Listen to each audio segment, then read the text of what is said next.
கூட்டணியில் இருந்து கொண்டே இப்படி பேசலாமா என்று சிலர் கேட்கிறார்கள்.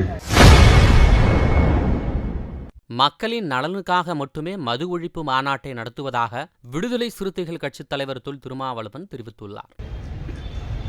விடுதலை சிறுத்தைகள் இஸ்லாத்தை பின்பற்றி இயங்குகிறது என்பதற்கு இதுவும் ஒரு சான்று. நாங்கள் நடத்துகிற இந்த மாநாடும் ஒரு சான்று. கூட்டணியில் இருந்து கொண்டே இப்படி ஒரு கோரிக்கையை நாம் வைப்பதற்கு மக்கள் நலன்தான் காரணம், வேறு எந்த நோக்கமும் இல்லை. அதை சில பேர் அரசியலோடு பிணைத்து பார்க்கிறார்கள்.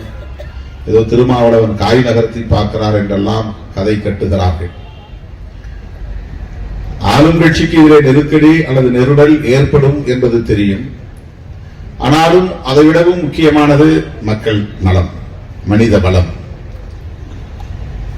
இன்னொன்றையும் கேட்கிறார்கள், நீங்கள் ஏன் டெல்லி அரசுக்கு கோரிக்கை வைக்கிறீர்கள் என்கிறார்கள். ஒட்டுமொத்த இந்தியாவிலும் மதுவிலக்கு வேண்டும் என்று கேட்பது நல்லதுதானே, தமிழ்நாட்டில் மட்டும் கேட்பது எப்படி சரியாக இருக்க முடியும்? இந்த பார்வை இருந்தால் இதை யாரும் கேள்வியாக்க மாட்டார்கள். நம்முடைய தேசம் இந்தியா முழுவதும் மதுவிலக்கு வேண்டும். இந்தியா முழுவதும் எளிய மக்கள் பாதிக்கப்படுகிறார்கள். அரசமைப்பு சட்டம் உறுப்பு எண் 20.